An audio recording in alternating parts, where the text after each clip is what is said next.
video podcasts with cool people, and you qualify as a very cool person, Andy. Thanks, Alex. I appreciate that, bro.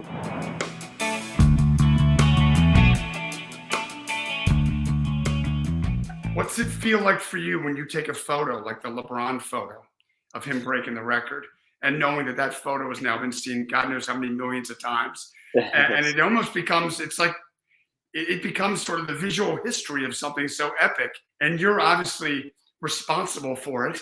What does that feel like for you? What has this felt like?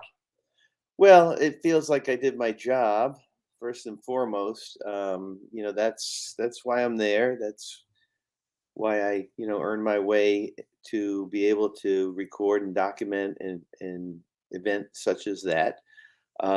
Paid a lot of dues over the years, and I'm grateful, that the NBA still wants me around, and that I can still perform at a high level and be put in those very stressful situations and produce the work that is called upon me to do. So it's great that in the days of social media now, that photos become sort of viral, and it just gives me another reason for still doing what I do.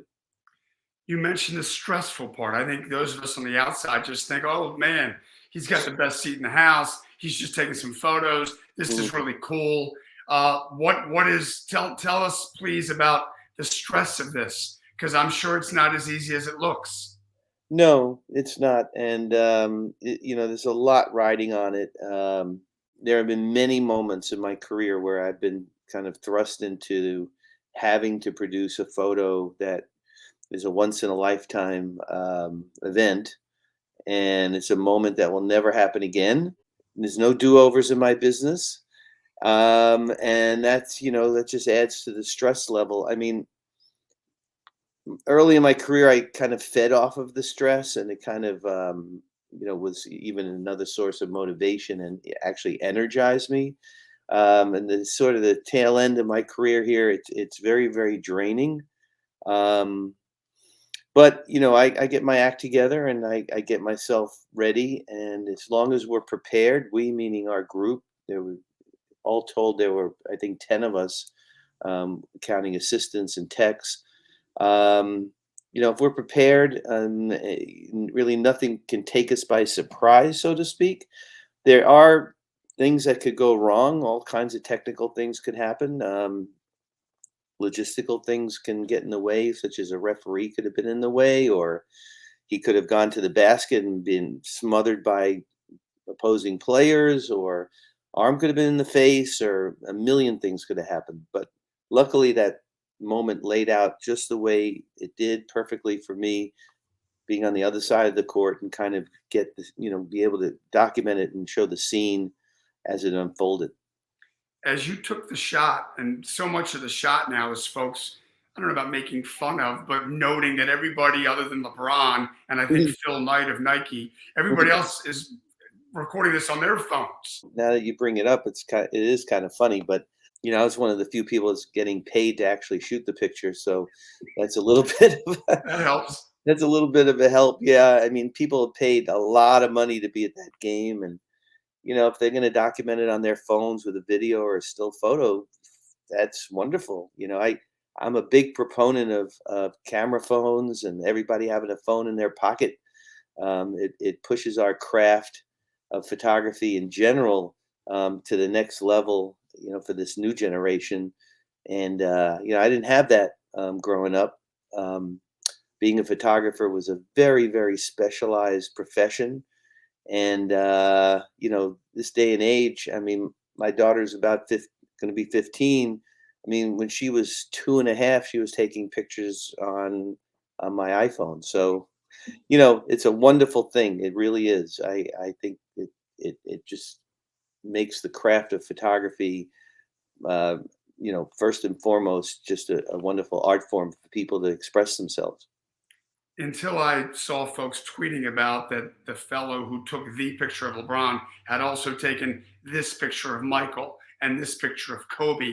Mhm. I didn't know that you were uh, responsible for so many iconic images that so many of us sports fans we sort of identify with these. If I think about a certain Michael moment, it might not be the video, it might be your shot of that. What's it like to have taken all of these and one or two that maybe stand out, maybe for whatever reason, to you Yeah. personally?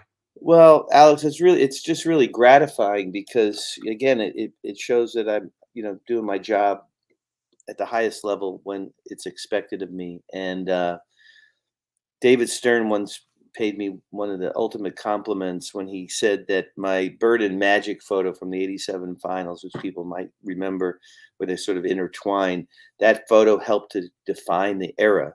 Mhm. And, to be responsible for contributing to the visual history of our sport and sports in general, but especially in the NBA, I don't take that lightly. I'm thankful for that. That's why I, busted my what at the beginning of my career to become a sports photographer that can compete with the big boys.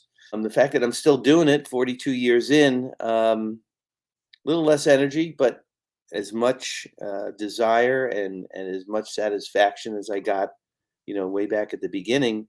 I'm very grateful for that. I am not jaded in any way, shape, or form. I still prepare this for this games the same way that I did at the beginning.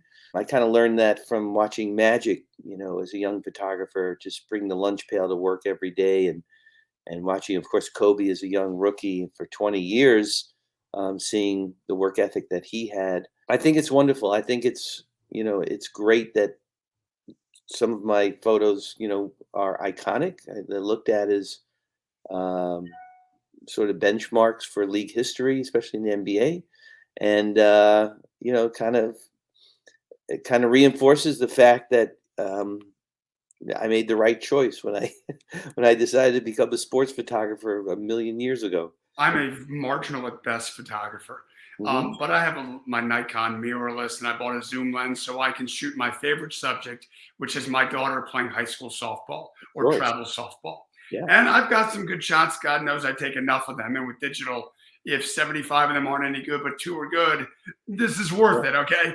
Hmm. What makes a great sports photo? What we know it when we see it, Yeah. but in your opinion, what makes an iconic, or maybe not even iconic, what makes a great sports photograph? Well, in any photograph, be it photojournalism, fine art, architecture, fashion, whatever the discipline, that photograph has to elicit an emotion from the viewer in some way. It could be the gamut of emotions from this. You think about some photos, some war photos, how they're just so emphatic that you get angry looking at them. And we're seeing photos now of the disaster that's going on in Turkey, um, photos from the war in Ukraine, sports photos that are iconic in the world of fashion and architecture. um, so it has to first and foremost elicit an emotion. Can't be boring, can't be, something that you just kind of just casually look at. I mean, a great photo of any kind um, will make you feel something. Now, a sports photo is capturing a moment in time. It's capturing a moment that will never come back. God bless my friends who do video.